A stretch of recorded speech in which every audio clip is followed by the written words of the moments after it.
Hello, everybody, and welcome to today's webinar from Smith School of Business. This is our first webinar of the fall season, and we are so happy to have all of you with us. My name is Meredith Dault. I'm a business journalist here at Smith School of Business at Queen's University. And I want to start by acknowledging that Queen's University and Smith School of Business are situated on traditional Anishinaabe and Haudenosaunee territory, and we are grateful to be able to live, learn, and play on these lands. Today, we're going to be learning how to become more successful negotiators, from better understanding negotiation dynamics to understanding how to prepare for critical conversations. And as always, today's webinar is presented by Smith Business Insight and by Queen's Executive Education. So before we get started with the presentation, a little bit of housekeeping. Most common question we always get every single session is, will this session be recorded? The answer is yes, it will definitely be recorded. And just by having signed up, you are going to be getting a link to that recording in your email, hopefully tomorrow or otherwise in a day or two. After the formal presentation today, our speaker will be taking your questions. So if you want to ask a question, I hope you will ask questions. This is a fantastic opportunity. I want you to use the Q&A button for your questions. As you can see, the chat function is open, and I am delighted to see everybody introducing themselves and letting us know where you are. That's really fantastic. So I hope that you will continue to engage in the chat, but if you have a specific question for today's presenter, please use the Q&A button only, because I will not see the questions when they come into the chat. So without further ado, it's my pleasure to introduce today's presenter, Shai Dubey. Shai is an adjunct professor and distinguished faculty fellow of business law at Smith School of Business. He teaches courses in negotiations, cross-cultural management, ethics, domestic and international business law, and entrepreneurship, among others. Shai is also the academic director for project courses in various Smith MBA programs, as well as the Master of International Business. Before his academic career, he was a commercial pilot, founding and running both an executive aircraft charter company and a flight training school. After selling this company, Shai became a lawyer who practiced law on Bay Street. He was also the COO of a company with international operations. So lots of lived experience and lots of things you can ask questions about. Without further ado, here is Shai Dubey with how to become a more successful negotiator.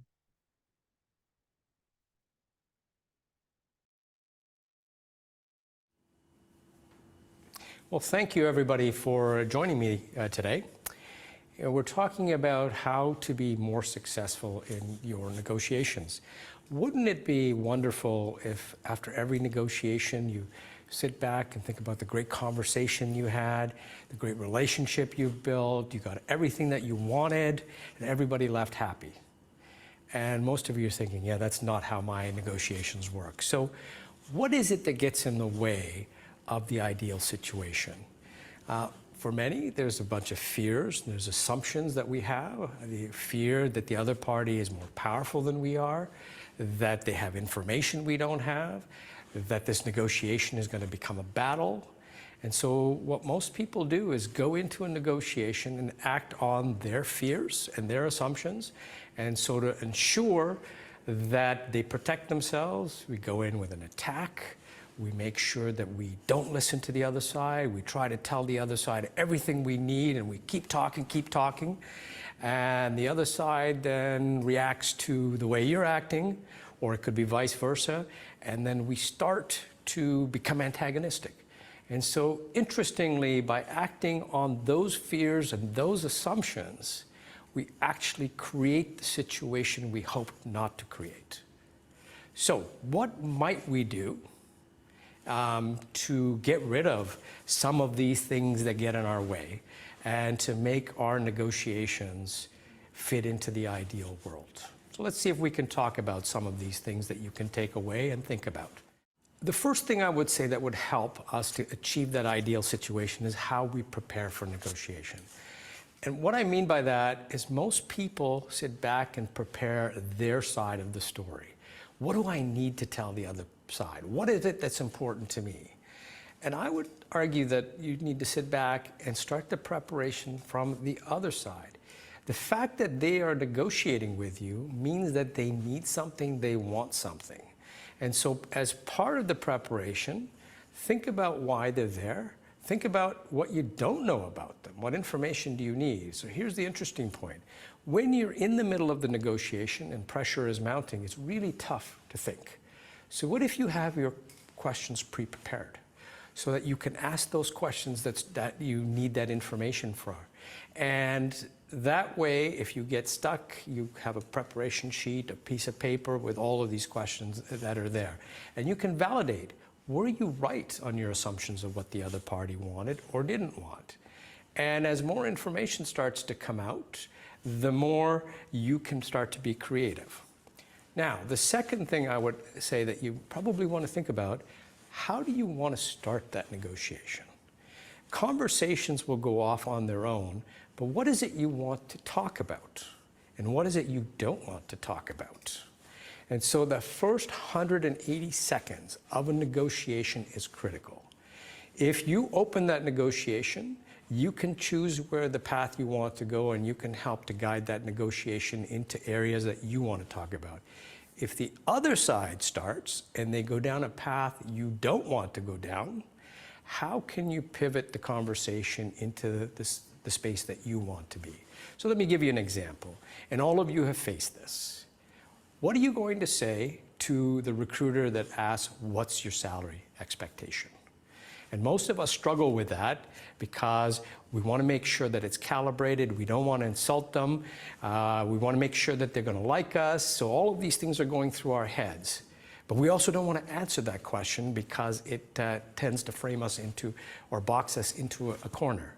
So what if you were to think about, if that question happens, you want to change and say, we can come back to salary, I know that's important, but let's talk about what my role or my future in this company would look like. And for many cases, that conversation will go in a different direction. Sometimes it will be they still want that conversation to happen because they want to know that they're not wasting their time. They also want to know that you are, within the range that they're expecting. They have a range. Here's the piece of advice: don't give a range because you've just told where the bottom end of that range is. So you might want to say, well, you're going to pay me fairly to everybody else in the office because you wouldn't want me to be paid differently than the person in the office next to me.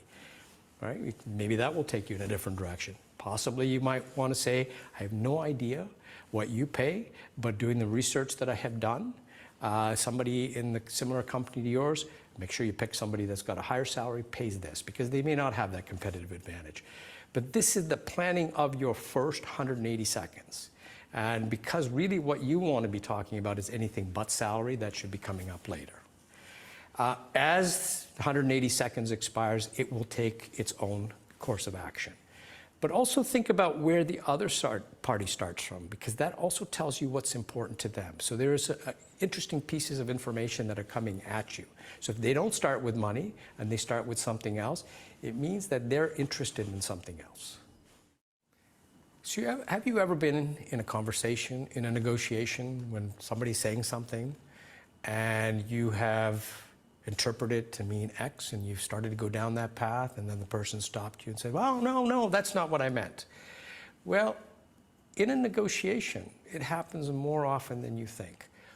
We talk from the place that we're comfortable, be it our profession, be it our culture, be it our education, because that's the language that we move forward in. And one of the challenges in negotiation is the message that you think that you're sending may not be the message that the other party is receiving. And they're receiving the message based upon their assumptions.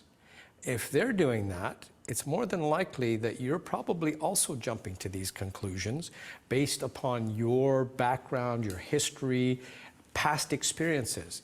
And the danger of doing that is we can go down a path that may not solve the problem for you or for the other side. And you can create the situation that the other side thinks, well, you're not really listening to me. You don't really care about me. So how can we make the other side more comfortable? But more importantly, how can we really understand what the issues are? Because most people, especially if they're upset, aren't going to tell you what's really important to them. Or if they're facing pressure back at the office or pressure from somebody else to get a deal done, they may be focused on the outcome rather than what's really important. Where this really comes out is, let's say, in the supply chain retail issue. If you're the buyer, you want the lowest price. If you're the supplier, you want the highest price, and that's what you argue about. But is there a reason that maybe your supplier is asking for a little bit extra? Did their cost of transportation go up, for example? Are they facing their own supply chain issues? That's never discussed. All that's discussed is money.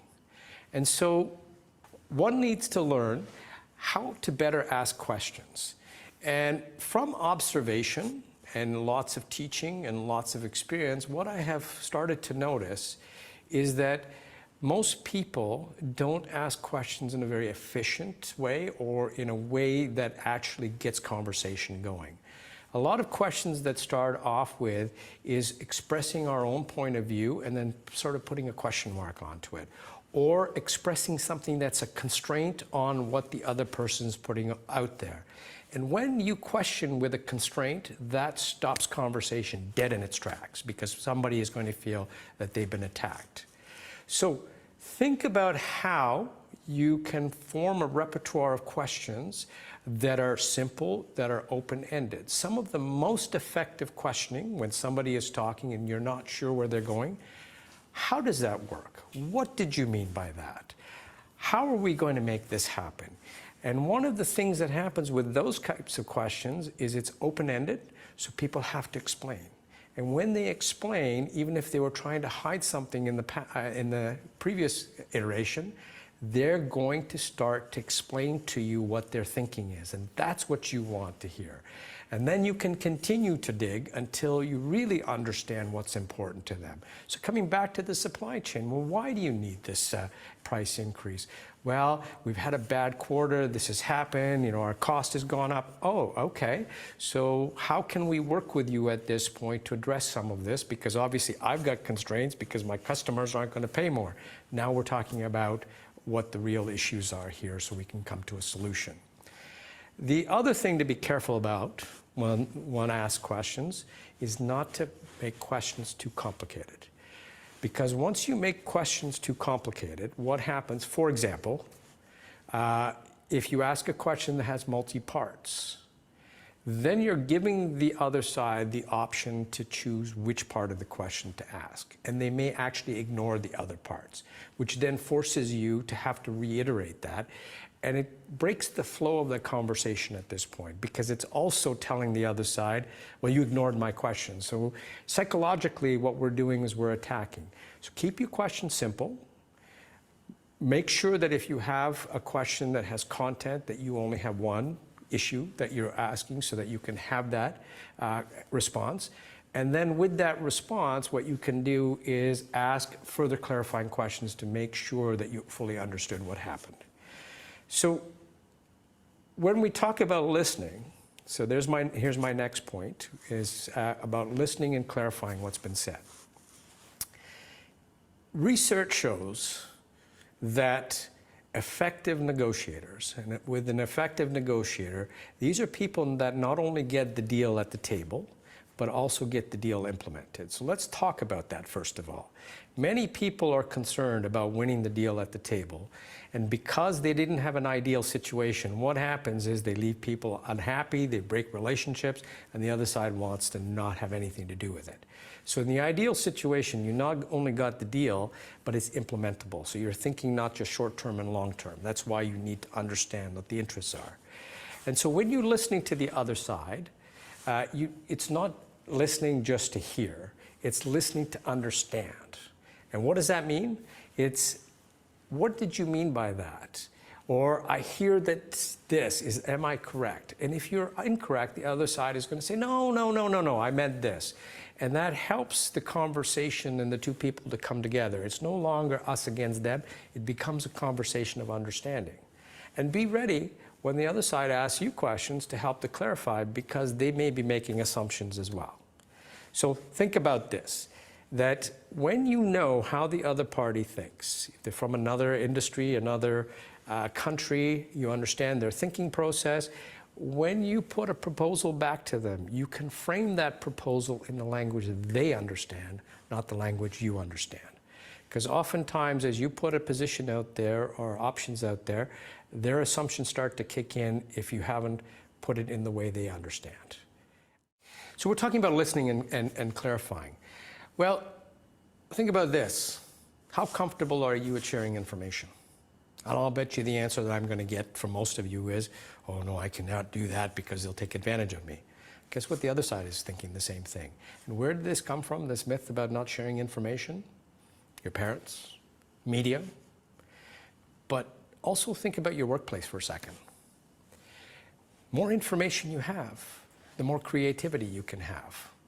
So why is this any different in a negotiation? Why do we feel that we can make decisions without a plethora of information, right? We have a small snippet of information, boom, we're going to do a deal. So how do we get people to talk more? I mean, we talked about the listening and active, asking questions, but how do we create an environment that allows a conversation to happen rather than it feeling like we're in a battle with each other? So we need to create a safe space. What can we do to create a safe space? Well, let's think about what typically happens in a negotiation. If you make a statement, the other side party goes, aha, I knew you were going to go down that path. Or if you have an idea, they say, great, we can take that idea. And you're thinking, whoa, stop. I was just sort of brainstorming. So why not start off with, listen, if we're going to come up with ideas, why don't we create a safe space? Why don't we not take anything anybody says as their positions, but we're going to do this as brainstorming? And so the first rule of brainstorming is no idea is a bad idea. So two things. When somebody puts an idea out there, if you don't like it, stay away from the word but. Great idea, but, because a but is a negator. What you might want to think about is how can I add the word and? It's a great idea, and can we do this? And is a builder. But let's step back even further. We're going to have a discussion, and once we're done the discussion and we have all the ideas on the table, then what we're going to do is to figure out how we're going to make things work. Now, how do we remember all this stuff? Here's what we typically do in a negotiation. We typically sit down with our piece of paper and start making notes. You know what the other side is doing? Exactly the same thing. At the end of the day, if maybe the deal doesn't close then, we go back to our offices or wherever we are, and what we do is one of us sends a memo to the other side. Well, here's where our biases kick into play. You thought you heard certain things. The other side, they thought they heard certain things. You send the memo to the other side and they say, what? This is bad bargaining in bad faith. That's not what I said. That's not what I agreed to. And boom, you're back into a bad position. What if you had a shared piece of paper? What if you had a whiteboard that both of you could write on? What if the ideas were on the board or on that piece of paper as you wrote them? Because we not only learn through auditory, but we also learn through visual. We can actually connect more things from a visual standpoint. What if both of you are writing? And at the end of the day, even if the deal hasn't fully closed because there's more discussion, what you have is a shared document that both of you have agreed to. And you can say, is this what we've agreed to? Both of you take a picture of that document and there's no more, oh, you're bargaining in bad faith. You come back to the table with a starting point that everybody agrees to. Okay, so we've gotten that clear space. We've got this conversation going. We have all these things on the whiteboard or a piece of paper. We're all happy with where things are going. We're going to have to now start to move towards closing this deal and figuring out how we're going to move forward. And it's not just about money. I mean, money is called a placeholder. We all know how to negotiate around money. And real negotiations in the ideal world I talked about at the front, it's about more than money.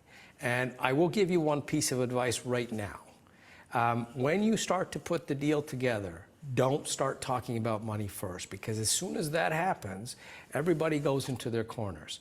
But what you want to think about is, as you have all this information on that whiteboard, if you've used it, or the piece of paper, or even if you've taken your own notes, is can you come up with options to solve the problems that are there? Not just your problem, but the other side's problem.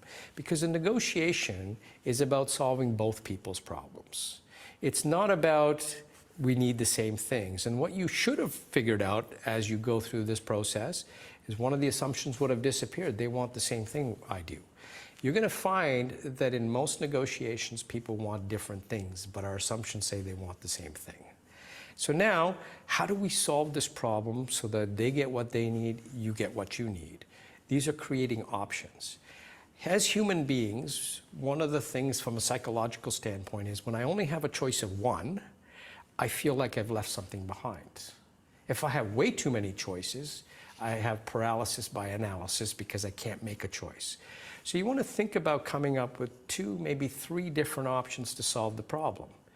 Sometimes you're going to have to do that by yourself and say, how about this, how about that, how about this? Now you're giving the other party a choice. In an ideal world, you work together and say, well, we could do it this way. Is there another way to do it? And both of you are brainstorming to come up with options. At the end, you get to pick where you want to go. And if you put the options out yourself, the other party doesn't feel like they've been put into a corner. And here's another piece that comes out. One of the barriers to persuasion is the fear of losing. And not losing the negotiation, but just losing. And so if you impose something on the other side, and they have to take what you impose, that means you won, they lost, because they didn't get to make the final choice. By putting options on the table and allowing them to choose, the last move is their move, and they feel like they've won at that point. So that natural thing about I lost goes away, so long as you understand that you didn't lose, you actually won by putting these things on the table. So now you've finished the negotiation. You shake hands, you're on your way out. Think about the times that you've been in a negotiation. Have you been stressed? Did you really do your best? Are you sure you got the best deal? And have you gone home or back to the office and said, oh, I wish I had done this. I wish I had, talked about this. And I'll tell you something. Every one of us has done this. So how do we deal with that? How do we make that deal even better? Well, there's something called a post-settlement settlement. So first of all, most of us are so busy that once we do a deal, we're moved on to the next thing because our calendars are busy right now. What if you could go back to the person that you just did a deal with? Let's say it was somebody you had a fight with, and maybe the solution wasn't ideal for both of you. You kind of left okay. What if you could go back when everybody's emotions are down or have dissipated, we're no longer in a heightened position, and have a conversation to say, listen, we could do better for both of us. Can we sit down and talk about it? Because I think there's more value here. I think there's a better relationship here. I think we could do all of this stuff. And if we can't come to this deal, we'll stick with whatever we agree to. But now we can have a conversation without that pressure of this is a negotiation, because we have a deal in place. And interestingly, when a deal is in place, people are more likely to be open about the discussion than they are when the deal is actually being put in place in the first time. So you're now not only closing the gap, what you're doing is you're coming back to talk to the individual, whether I said it was a fight or whether it was a business deal, and you're showing that you actually care, because it can't be just what's better for me, it has to be what's better for both parties. And think about how that can deepen the relationship and bring us back towards the ideal situation that we envisioned right at the front of this talk. One where people leave happy, we have a strong relationship, we want to do things with each other, and we feel that the things that were important to us have been met and we've gotten, so that our problem has been solved. And you feel that your problem has been solved. And now I want to come back and do the next deal with you, and maybe the next one. And I'm looking forward to that, because each time now when we do the deals together, it's going to become that much easier, because we're going to have built that rapport with each other and the trust that moves forward. So let me see if I can summarize all the points that I've talked about over the last little while to make sure you get to an ideal situation. Think about how you prepare. Think about how you want to open the negotiation, and if the other party opens in a place that you don't want to be, how can you pivot that discussion to make sure you have a discussion not focused on money? How am I going to ask questions? So think about that. Practice. With friends, with family, practice asking those. What does that mean? How's that work? Can you help me understand? And remember that when you ask questions to have the other person give you advice, what it means is that you're deferring to them, and people from an ego standpoint want to tell you how smart they are and how much they know. So I didn't talk about that earlier, but that's another piece that you need to think about. Listen, clarify, understand that we send messages in different ways, we speak in different ways, we use vernacular that fits into our professions, and other people may not understand it. We may have shortcuts. So make sure that when you hear something that you fully understand what the other person is saying. Don't make the assumptions that that's where they're going, and that will help close the gap. Create a safe space. I put that as number 5, but you might want to think about that maybe towards the beginning to create a safe space. Sometimes you have to get the conversation going to be able to say, let's go down that path. People have to get comfortable. So what is a safe space? That you are brainstorming, it's supposals as opposed to these are our positions. Create an option. Either you have to do that by yourself if the other side doesn't have the capability, or you can do it together to solve both your problems, because oftentimes what you want and the other party wants may be 2 different things. And make sure that you allow the other party to choose the option that best suits them, so long as it meets your needs. And the reason for that is there is this psychological need for many people not to lose. And by making that last choice, it means that they actually won, even if you have guided them down that path. And finally, think about this, that you probably left some value, most of us do, myself included, on the table because of the stress of a negotiation. So can you go back to revisit the deal when everybody has had a chance to calm down, they've been busy in other things, and reopen to create value for both parties? This way you show the other party that you also care about them and that they could do things better, they could get more value out of it. And so with that, I will conclude, and I want to thank you for spending the time today with me. Fantastic. Thank you so much, Shai. I'm going to invite you to join me on screen. We've got a few questions coming in from the audience. And audience, please, I remind you, use the Q&A button if you want to put a question to Shai. Thank you so much. There was so much amazing, valuable stuff in there and really great takeaways. So, Shai, can you hear me? You're good? I'm good. Can you hear me? There you are. Yes. Yeah. So the question I couldn't help but think is, it sounds to me, so what you're saying is we're not trying to win. Well, we sort of are, but we want everyone to leave feeling good. But it sounds like there's a certain advantage if you get to open the negotiation. That's what it sounded like to me. I mean, because otherwise you're trying to reframe things if they put questions to you. But really, isn't the advantage that you get if you get to open the negotiation? And so my question is, how do you get to be the one who opens the negotiation? Well, it's an interesting question. After you've spent the time getting to know somebody, it's there's that transition piece into let's start talking about things. So are you ready, Meredith, that we can just start talking about the deal I'd really like to talk about?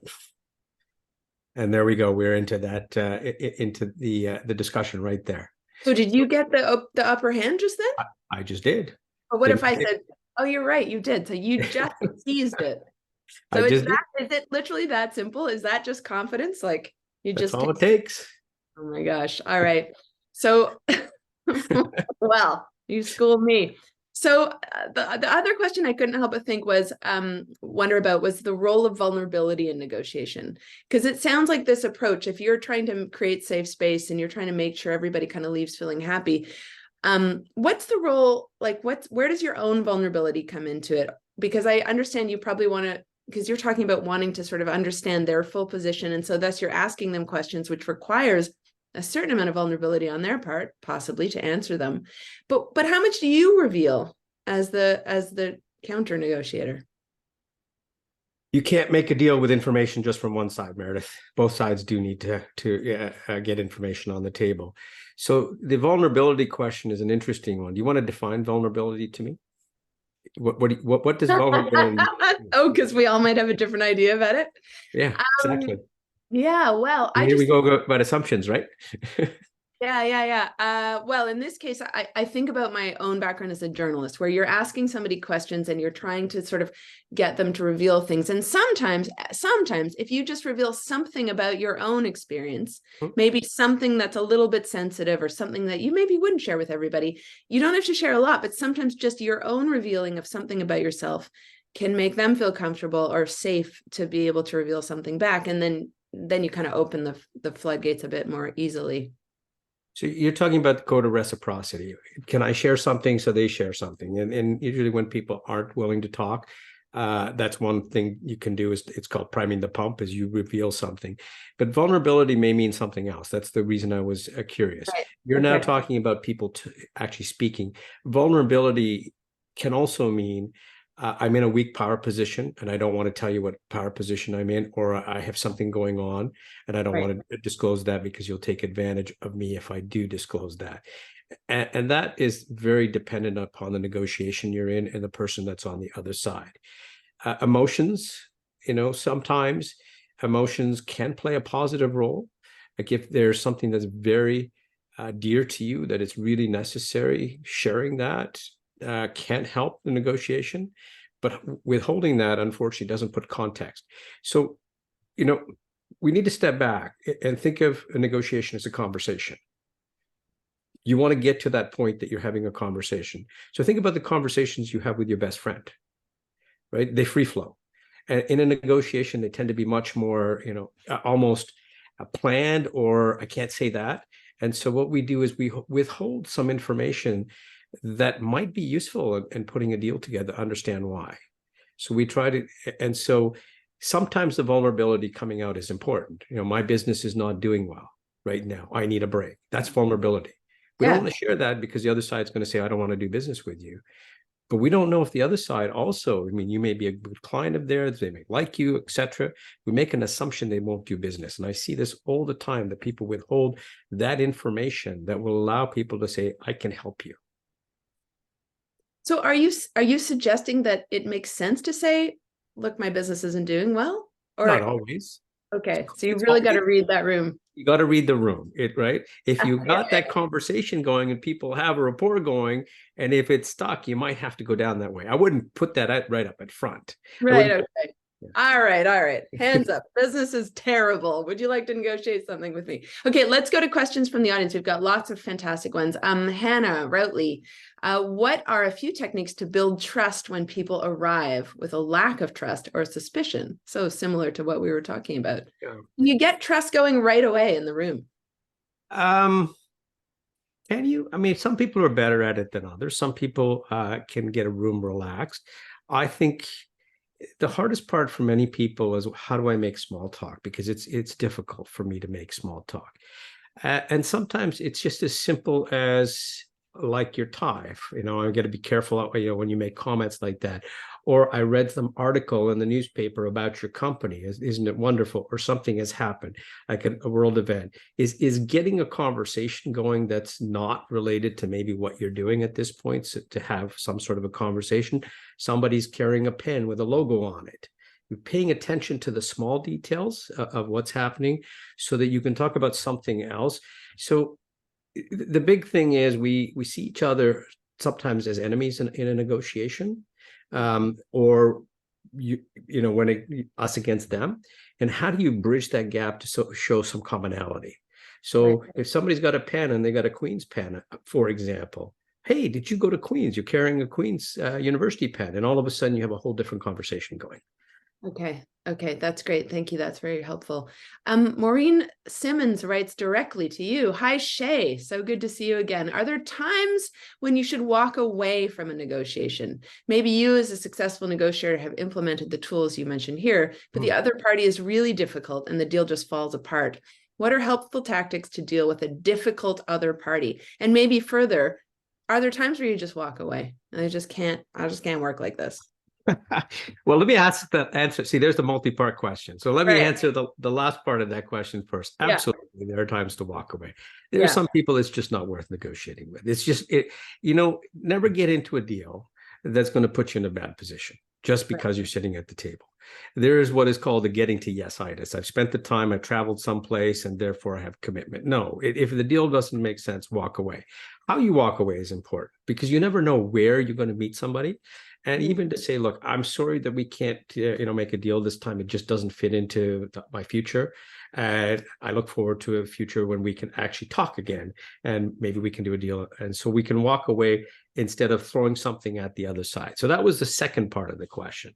The first part of the question was really about people not wanting to share information, people taking a very strong stance. They're taking a strong stance because of some reason. And what you don't know is what that reason is. And can you get to that reason? Can you get them to talk? Oftentimes they will, just this is my position, this is my position.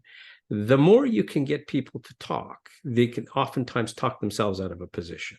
Mm-hmm. So those are those open-ended questions you need to ask. Okay, I get you're taking this hardline stance that you need this. Help me understand why.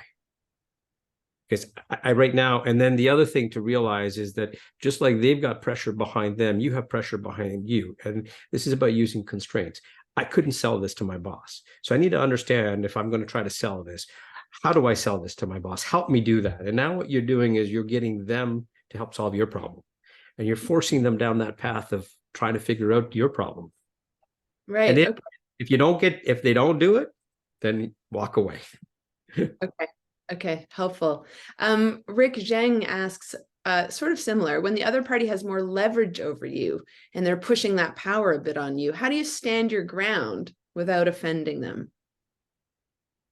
So I'm going to answer the question in a different way. How do you know they have more power over you? I mean, that's the bigger question. No. Rick, do you want to weigh in here? Have you been in this situation before? So the reason I say that is that's the fear piece that comes out. I deal with entrepreneurs all the time, and I tell them when they go in to talk to a big company, they're going to tell you that they're the big company. But here's the reality. The fact that you're sitting in that room talking to that company and senior executives should tell you they don't have power. They're going to act as if they have power, right? And so let's start with the psychological aspect of this. When we say we don't have power, right, what we're really saying is this: what am I going to do without you? So let's reframe that whole position and say, what will they do without me? So what happens tomorrow if we don't have a deal? And all of a sudden it puts it in a whole different light. Now you're starting to look at that from their perspective. So just because they're acting as if they have power, that also is acting out of fear on their behalf. Because I need to get a deal from you, and if I don't, I'm going to be in trouble. So I'm going to try to force this. Not always. Sometimes they do have power. And so first of all, analyze whether they have power or not. Think about, this is why the planning from both sides is important. Now, if you are actually in a situation where they have more power than you do, you need to think about a couple of things. You don't have to close a negotiation at the one sitting, unless there's something that's, going to rot or somebody's going to die. Think about how you can bring, or if you go in knowing they have more power, how can you bring in other people outside to help you to leverage that power? How can you bring outside influence into this? How do I know? Who can I have talked to somebody? How can I step back? And sometimes the people doing the deal at the table aren't the one that are going to benefit from whatever you're selling or implementing. It may be somebody else within the organization. How can you get them to impact those that are negotiating with you? There are sometimes folks that are doing the negotiation because they're, quote, the negotiator, like, for example, hiring. But the hiring manager is the one that will deal with you, not the recruiter. Yeah, but is there a way to say, hey, I know you're the negotiator. Actually, I don't want to talk to you. I want to talk to this guy or that girl. Well, that's an extreme situation. I wouldn't do that if you're trying to build a relationship. You might say, can we take a break and come back, and then make a call behind the scenes. Oh, I see. So you're not saying directly to them, can we bring a few more people in here because you're impossible? No, I mean, worst case scenario, you could do that, but that usually doesn't end up very well for most people. Okay. And also, I mean, something about what you just said, though, about knowing your own value, it does seem to call on our own skills to have really solid self-esteem and self-worth. Is that sort of key to being a good negotiator? Really knowing and really being... You do need to know yourself. Absolutely. But you know what? Many of these issues go away with good preparation. Right. You do a lot of what ifs. right? And understand what your worth really is at that point. Do you need to know who you are as an individual? Yeah, absolutely you do. Do you need to know your style? Do you need to know, when you get under pressure, you tend to do certain things. So if you tend to get stressed out under a lot of pressure, maybe you don't want to do a face-to-face negotiation. You might want to do it in writing so that gives you some time to think. Oh, interesting. And is that a fair proposal if they say, let's meet, and you say, actually, no? No, I'm busy. How about we just exchange stuff, or maybe we can have a preliminary call. Just send me what you're proposing, and that way it gets you to slow things down. So each one of us deals with things very differently. So yes, knowing yourself is really important. Don't put yourself into a situation that makes you uncomfortable. Right. That's great.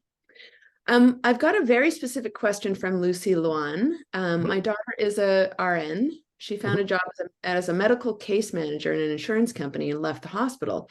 Her new company gave her $5,000 more than what she had asked.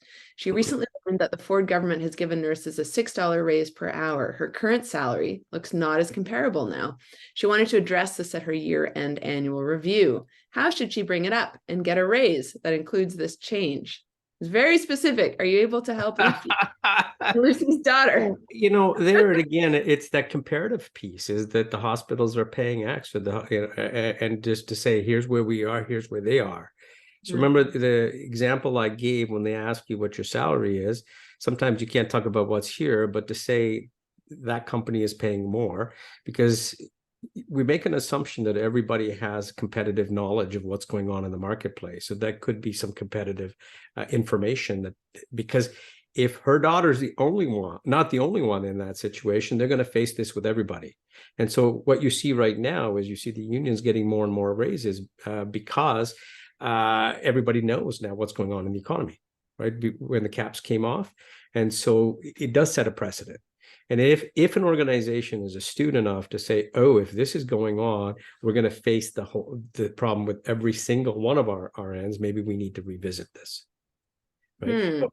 So how does she handle it in her annual review in that sort of I want to talk about remuneration. This is what's going on in the hospitals. Have you thought about this? Have you thought about what's going to happen? Because as the raises go up on the public side, you attracted everybody here because you paid more, and now it's equalizing. So, or maybe it's going the other way. So what's the company going to do about it? So it's not a threat. It's not a direct ask, but it is an ask in such a way that it forces people to think. Okay. And if she doesn't get what she wants? Well, then she is going to have to figure out what her next step is at that point. All right. Everybody has options. Another really great question. Amanda Sung writes, as a woman, I naturally have to be mindful of being likable, especially when one is in a senior leadership role. Right. My executive counterparts, 99% of the time, is a white man. Even if he's not white, he is 99% of the time a man. In many cases, men get away with raising voices or using aggressive language, but never the case for a woman. I would love actionable practical examples of how women can remain being likable while being firm and articulate in a negotiation. This is a challenge. This is a really great question, I think. And it's a discussion that, I have in every one of my executive MBA classes. We talk about the double standard that is put on for women that are negotiating. The nature nurture argument, and if a man behaves a certain way, they're patted on the back, and if a woman behaves a certain way, they're labeled in a different way. So interesting, there's been recent research that has come out in this area, and a couple of things that have come out are women are much more astute to know when to negotiate and when not to negotiate. And so is to pay attention. When do you raise your voice? Men may raise their voice all the time. And so there are times it will be effective to stand your ground. There are other times you have to say, is it worth the fight? People see negotiation in a different way. Some see it as a challenge, and I'm going to stay away from men and women because that's stereotypical, but some see it every negotiation as a fight. Others see it as it's part of a relationship. And so when it's a fight, they raise their voices all the time. When it's a relationship, I choose when to do it and how to do it, and do it respectfully, to ask questions. Well, what do you mean by that? Why do you need that?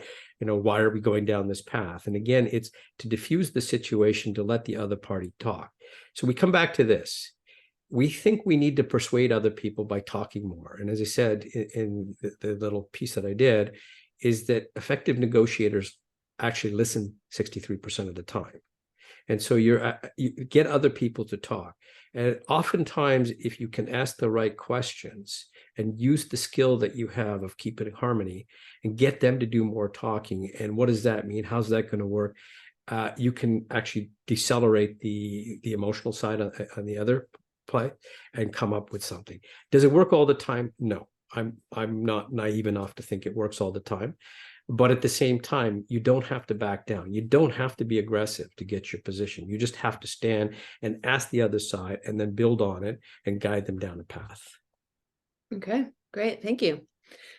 Tosin Aluko's question is, how do you carefully revisit a deal that the counterparty views you of having made off like bandits without jeopardizing the previous outcome?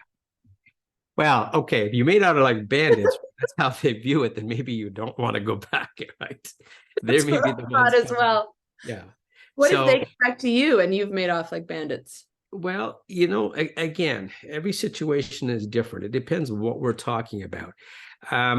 Sometimes making off on a bandit on one deal means you may not get a future deal. So is it worth, you know, revisiting? Did the other side make a mistake? So we're not infallible. So if we made a mistake and they made a mistake and they want to come back, do you go back and help them out in this point if you're going to have future relationships? So it all depends. If this is a one-off, then I would suggest you don't go back. But sometimes, you know, being generous when you have made off as a bandit or you've taken advantage of a mistake, and then it helps to build a rapport for future deals. So again, you have to evaluate every situation. So this is, again, is it about winning at the table or is it about winning in the long run? I mean, negotiation in life is a long game. It's not a short game. And short games often end up causing us problems. So do I leave some value or do I give up something, you know, in the short term for the long-term gain if I know this is going to happen? Absolutely. Right. Do I want to make a $10,000, let's say as a lawyer, do I want to make $10,000 of fees now, or do I want to make $150,000 worth of fees in the next couple of years? I would choose the latter. Right. Okay. So just, again, like really feeling out the situation. Absolutely. Yeah. If it's just, you're never going to see the client again or the other person again, then you don't go back to revisit it. But if this is long-term, you might want to rethink it. Okay, great. Thank you. We've got a few questions about doing negotiations or handling negotiations in the virtual world. Right. Any tips for managing things virtually versus in person? Are there differences? Yeah, we're talking about, we're sitting here on Zoom right now, right? Yeah, That's exactly. Yeah. So a couple of things. You're missing a lot of the cues. I mean, you can see my hand right now, but you're missing a lot of the cues that come from body language, because that's you're not seeing the whole body. You don't know what people are doing. So that's one thing. Other thing to realize is that it's actually more draining to do a negotiation in this environment than it is in real life, only because you're staring at a screen and your eyes get tired, and we're maybe not as Zoom fatigued as we were during the pandemic, but we're still fatigued by this whole process.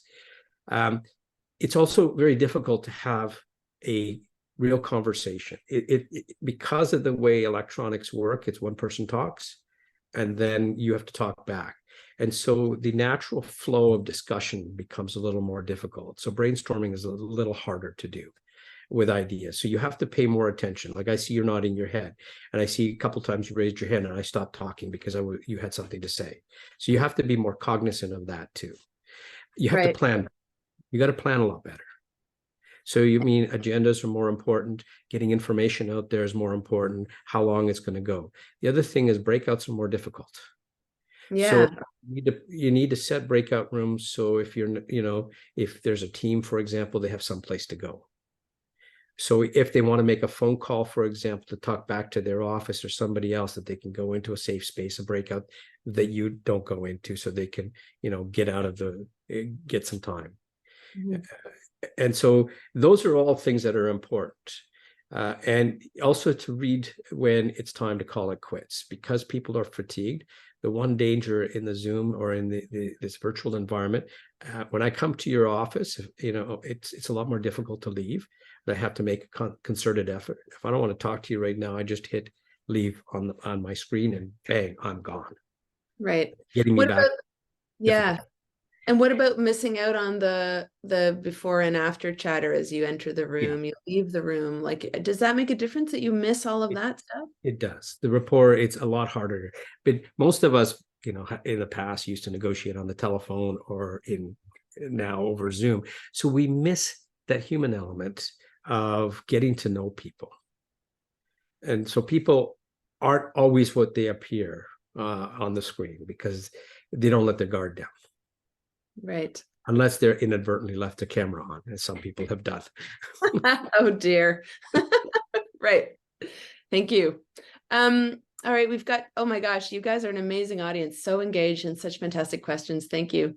John Ripizardi writes, how can I handle a hostage taking in a negotiation? I'm dealing with a partnership where a partner registered a domain in company name without company permission, but company property and contract belong to me / another partner.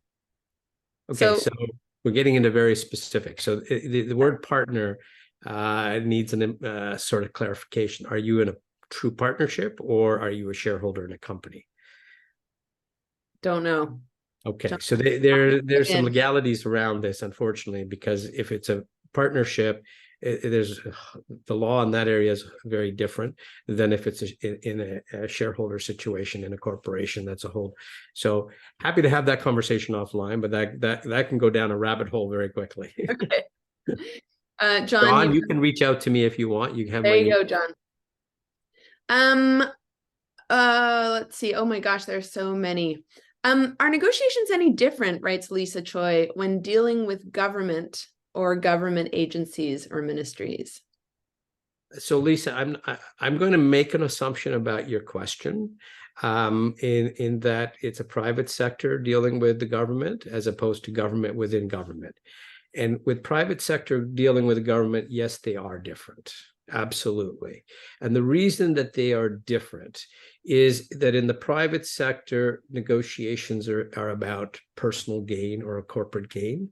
In the government sector, it's about the framing that's used as fairness. And what I mean by that is if I give you something as a private company, then I have set a precedent that I have to do it for everybody else. And also what I call second tables. My constituents are much, much deeper in the public sector. So I have to be very careful. Companies come in, organizations, individuals come in and say, I have a great idea. Governments hear a lot of this and they're really concerned. How do I sell this to my deputy minister? How do I sell this to the minister, the mayor? How is this going to impact every other person in this sector across the country? So you have to frame things from a government standpoint as to what is the advantage to them and how is it going to help broadly the society or whatever their constituents are, as opposed to how does it help you. Most of the time when they negotiate with government, it's about how does it help you, and that's why you hit a roadblock, right? So you have to realize that they see the world very differently. They have so many other people to pay attention to. Right. Okay. That's helpful. Thank you. A couple of questions here, which are sort of related. Vivek Raj is asking about how to handle it if the other party makes remarks that maybe hurt your feelings or are maybe, I'm just reading into this, but maybe are sort of insensitive or inappropriate. How do you diffuse the situation and get the deal in your favor, given that they didn't reciprocate on the gesture of creating safe space? So you may be doing your best to hold a safe space, but what if you're up against people who really have no regard for it? Right. And that's usually, I mean, you know what we were talking about was the ideal place, and the reality is we're far from the ideal right now. And so let me start by this. First of all, if the comments are made that were hurtful, being a stereotypical, racist, homophobic, whatever, there's no place for that, right? And you have to decide you want to do business with these folks. Sometimes the comments are made to elicit a response. Those comments, by and of themselves don't make you mad. It's your reaction to those comments. You are reacting. So you have to decide whether this person is attempting to get you upset to take advantage of you, because you choose how to react. If you react to those comments and retaliate, what's happened is you're no longer playing your game, you're playing their game. And so they've learned probably through experience that when they do this, they can get people riled up and then they can control the negotiation. When that doesn't work, so if you think about, we're creatures of habit. We do things that are comfortable to us, that work for us over and over again. But when they no longer work, we have nowhere to go. So if you don't respond, and they've exhausted their sort of repertoire of attacks, etc., now you can switch it over to a negotiation, because they're not playing their game, you're not playing your game, and you now have control. So you choose how to react to that. If you react, it's out of your hands at that point. I tell you, you're going to practice a lot of deep breathing. You have to sometimes. Sometimes you actually, the best thing to do is to take a break. Just and is that a fair thing to say? I'm sorry, I'm going to just have to. Yeah, absolutely. I need to take a break right now. Right, because two things it does at that point. They don't know why you're taking the break. And they're going to think about, what did they just say that created this? Right. Okay. Do you call them on it? If say they've said something that is actually racist or homophobic or something, like, do you call them on that? Or do you just say, actually, I'm done. We're done here. Or what do you say? Well, sometimes commentary that, again, it depends. It depends if it was a vile attack, that it was done purposely. Absolutely, I'd call them on it. I'm done. Sometimes people make commentary that they don't realize is hurtful. Right, I see. There are many phrases that are used in day-to-day communication that have a historical background in racist and homophobic behavior. And people have forgotten, the roots of those comments. So sometimes it's done inadvertently. Right. Okay. So we need to be careful not to label everybody. The point about labeling is, once we label people, we put people into corners. Right. And so start with, people come at things with good intentions rather than bad intentions. And then if they go to bad intentions, we can always walk away. But, not everybody is articulate. Not everybody, can put their words together in a way that's useful. Okay, so deep breath, take a break, come back, start again. Yep. What about if, as Kenneth Giffen asks, they have constant distractions? So you're trying to negotiate someone who's got phone ringing, people are coming in, they're late for discussion, they're just not treating the process with due respect. What do you think? Depends. So Kenneth, a lot depends on what culture they're from. Because in certain cultures, actually, that's a sign of respect, that you're part of who they are. In Canadian business culture, that's not. But let's go to the Middle East. The fact that they're doing that says that you are part of, you are welcome as part of their family. So you have to be really careful. It's like eye contact I talk about in cultural communication. In North America, you don't make eye contact with somebody you have something to hide. The culture that I grew up in, where I was born, you never make eye contact with a senior, because that's a sign of disrespect. So sometimes this behavior can be exactly opposite. And so if they're doing this deliberately, and that's a whole different ballgame. But again, without knowing the context, be careful when you jump to those conclusions. Okay, that's really helpful. And gosh, you know what? I've just noticed the time. This just has flown by, that we've got many, many unanswered questions. And it's fantastic to see the chat happening as well. Lots of people weighing in there. So that's been fantastic. What I always do, Shai, before I wrap things up, is I let our audience know something about the learning opportunities that we have coming up through Queen's Executive Education. And indeed, there were a couple of questions asked about other kinds of opportunities to learn about negotiating and consensus building. And I wanted to point them right to this Queen's Executive Ed course that I believe you are in fact teaching on this fall. Can you give us a line or two about it? Yeah, a lot of what we covered today, I mean, this is 30 minutes that we talked about, but we go through more in depth in some of the topics. We do lots of simulations. It's about getting people to practice and getting people to understand themselves as well. So there's a lot of psychology behind negotiation. And it's one thing just to give lectures. It's another thing to say, okay, how do we put this in practice? How do we try something that's different? That's what the course is really designed around, is implementing what we've learned, or doing something and then figuring out why we did things.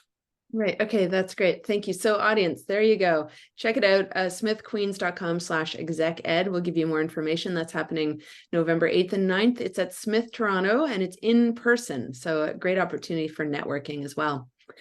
And finally, I want to let you know that you can tune in for next month for our next free webinar. We'll be talking with Professor Elspeth Murray along with a panel of experts on finding your business's higher purpose. So that session is coming up on October 19th. You will be getting information about it in your inbox. So I do hope you will sign up for that one and join us on October 19th. Shai, thank you so much for your fine presentation, for your remarkable on your feet ability to answer pretty much any question about anything that we put to you. We didn't get to talk about your flight career, but next time, maybe. Maybe next time. I did get asked, Glenn Hollis, who's the director of the AMBA program, did say that he had invited many of his incoming students from AMBA. So some of you I'm going to see in class. So I'm looking forward to seeing you because I do teach negotiation in the AMBA program as well too. So I hope there's some of you online. That's great. I'm glad you got that shout out into the presentation. All right. So thanks everyone. I'm going to let you go from Smith School of Business at Queen's University. Thank you everybody for joining us today and do enjoy the rest of the day. Bye.